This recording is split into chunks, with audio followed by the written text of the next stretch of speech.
इसी तरह इन्होंने भी कहीं से माल लिया होता है, तो उनका कर्जा इन पर होता है, वहां भी वो कर्जा इनको हफ्ते के एतबार से अदा करना होता है या महीने के एतबार से अदा करना होता है। तो जिस तरह इनके खरीदार इनकी पेमेंट करते हैं, इसी तरह ये भी अपने जिनसे इन्होंने लिया है माल उनकी पेमेंट करते हैं। तो ये नौयत हुई। अब ज़कात का जहां तक ताल्लुक है, उसके लिए मैं आपको उसूल अर्ज कर दूंगा।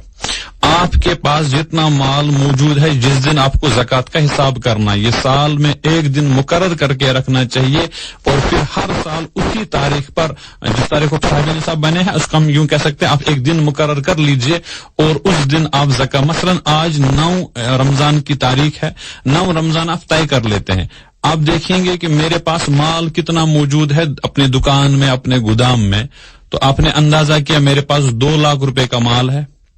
फिर आप देखेंगे आपके पास खाते लिखे हुए हैं कि बाहर कितना पैसा है मेरा, लोगों के पास जिनने हमसे माल लिया है, तो वो भी तकरीबन 2 लाख रुपए के आसपास है।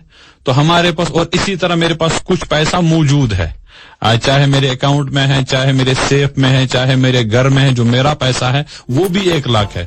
तो 2 लाख का माल मौजूद है, 2 लाख माल बिक चुका है का, वो बाजार में वो पैसा है, और 1 लाख रुपए मेरे पास नकद मौजूद है। तो ये तीनों चीजें जमा कर दी जाएंगी और ये बन जाते हैं 5 लाख रुपया। मौजूद माल, बाजार में जो आपका पैसा है और नकद पैसा जो आपके पास है, तो ये 5 लाख रुपए बन जाएंगे। फिर आप देखेंगे दूसरे खाते में कि आप पर कर्जा जो है, जिनसे आपने ये माल लिया है, तो वो कर्जा आपने देखा तो वो 3 लाख रुपए है मिसाल के तौर पर।